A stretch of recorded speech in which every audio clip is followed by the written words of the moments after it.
వివరాలు చూద్దాం. ప్రకాశం బ్యారేజీని పడవలు ఢీకొన్న ఘటనలో దర్యాప్తు కొనసాగుతోంది. ఘటనపై మొత్తం 3 కేసులు నమోదయ్యాయి. 3 కేసుల్లో నిందితులుగా ఉన్న ఉషాద్రి, కోమటి రామ్మోహన్ రావును అరెస్ట్ చేసిన పోలీసులు వారిని విజయవాడ కోర్టులో హాజరుపరిచారు.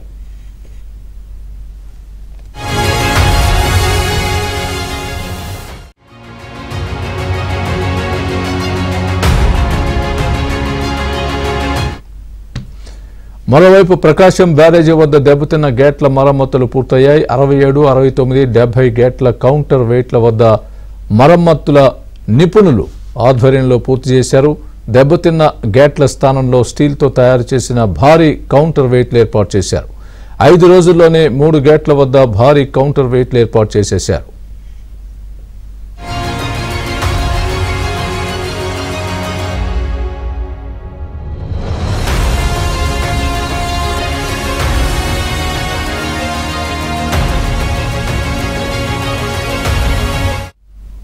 ఇదే అంశానికి సంబంధించి పూర్తి అప్డేట్ మా ప్రతినిధి పూర్ణ చెప్తారు. పూర్ణ, చెప్పండి. స్వామి, ప్రకాశం బ్యారేజీకి సంబంధించిన గేట్ల మరమ్మతు దాదాపు పూర్తయిపోయిందని చెప్పుకోవచ్చు. ఎందుకంటే 3 గేట్లకు సంబంధించిన కౌంటర్ వెయిట్స్ మొత్తం కూడా పూర్తి స్థాయిలో 3టిని కూడా కొత్తవి కూడా అమర్చడం కూడా జరిగింది. అయితే కేవలం 5 రోజులు కాదులోనే మొత్తం వాటిని ఏ అయితే కౌంటర్ వెయిట్స్ పడిపోయినాయో వాటన్నిటిని కూడా తొలగించి ఆ 3టిని స్థానంలో 3 కొత్త వాటిని అయితే తొలగించడం జరిగింది. మొత్తం కూడా 3 కొత్త వాటిని కూడా అక్కడ ఏర్పాటు చేయడం కూడా జరిగింది. మొత్తం కూడా బేకం కంపెనీ ఇంజనీర్ల పర్యవేక్షణలో మొత్తం కూడా ఈ కార్యక్రమం మొత్తం కూడా విజయవంతంగా నిర్వహించారు. రేపు నుంచి అక్కడ బోట్లు ఏదైతే బోట్లు గేట్ల ముందు ఇరుక్కుపోయినాయో ఆ గేట్లు కూడా తొలగించే ప్రక్రియ కూడా కొనసాగుతుందని కూడా ఇరిగేషన్ అధికారులు అయితే చెప్తున్న పరిస్థితి నెలకొంది. మొత్తం కూడా ఇరిగేషన్ సలహాదారు కన్నయ్య నాయుడు ఆధ్వర్యంలో మొత్తం కూడా ఇదంతా కూడా ఏదైతే ఆ కౌంటర్ వెయిట్స్ తొలగించి కొత్త కౌంటర్ వెయిట్స్ పెడతాం మొత్తం కూడా ఆ ప్రక్రియని విజయవంతంగా పూర్తి చేశారు. మరోవైపు ఏదైతే కౌంటర్ వెయిట్స్ ఢీకొన్న బోర్డ్స్ వ్యవహారానికి సంబంధించిన కేసు కూడా పోలీసులు చాలా వేగవంతం చేశారు. ఎందుకంటే ఇప్పటికే ఆ కేసుకు సంబంధించి 2 పోలీసులు అయితే అదుపులో అరెస్ట్ చేసి కోర్టులో హాజరుపరచడం కూడా జరిగింది.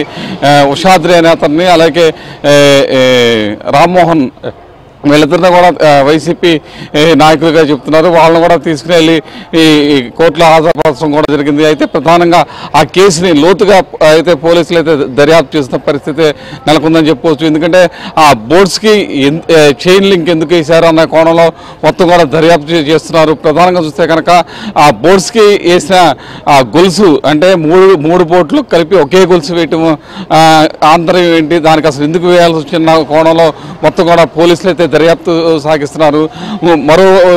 మరో కోణంలో కూడా అంటే ఆ బోట్స్ ఇదివరకు గతంలో అయితే ఉద్దండరాయపాలెంలో ఆ బోట్లన్నీ కూడా ఉండేవి, కానీ తీసుకొచ్చి గొల్లపూడిలో ఎందుకు పెట్టారు అన్న కోణంలో కూడా దర్యాప్తు చేస్తున్నారు.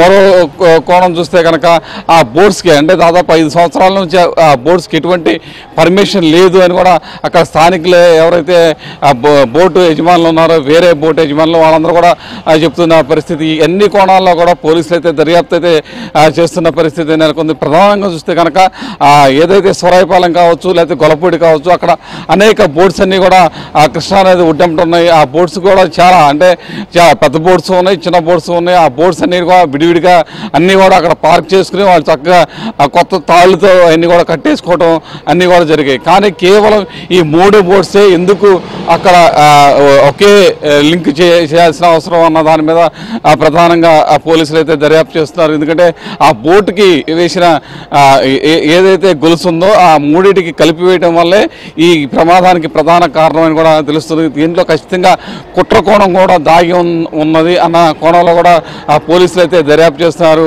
ఎందుకంటే ప్రజాప్రతినిధులు అటు కొల్లు రవీంద్ర కావచ్చు, లేకపోతే వంగలపూడి ఎంత కావచ్చు, వీళ్ళందరూ కూడా మొదటి నుంచి కూడా చెప్తున్నారు దీని మీద సమగ్రమైన విచారణ జరపాలి, ఖచ్చితంగా దీన్ని లోతుగా దర్యాప్తు చేస్తే అసలు వాస్తవాలు వస్తాయి. ఎందుకంటే దీనికి సూత్రధారులు ఎవరు, పాత్రధారులు ఎవరు అన్నీ కూడా వాస్తవాలు పోలీసుల విచారణలో బయటపడతాయని కూడా చెప్తున్న పరిస్థితి నెలకొంది. మరోవైపు ఇందుట్లో ఎంతటి పెద్దవారు ఉన్నా సరే ఎవరిని కూడా ఉపేక్షించేది లేదు. ఖచ్చితంగా వాళ్ళందరూ కూడా బయటికి తీసుకొస్తామని కూడా చెప్తున్నారు. ప్రధానంగా చూస్తే కనుక ఎమ్మెల్సీ తలసిల్ రఘురాం పేరు, అలాగే మాజీ ఎంపీ నందిగాం సురేష్ వీళ్ళ పేర్లు ప్రధానంగా వినపడుతున్నాయి. ఎందుకంటే ఆ బోట్లన్నీ కూడా నందిగాం సురేష్ ఆధ్వర్యంలోనే గత 5 సంవత్సరాలు కూడా నడుపుతున్నట్టు కూడా మనకి సమాచారం ఉంటుంది. Right Purna, thanks for the update.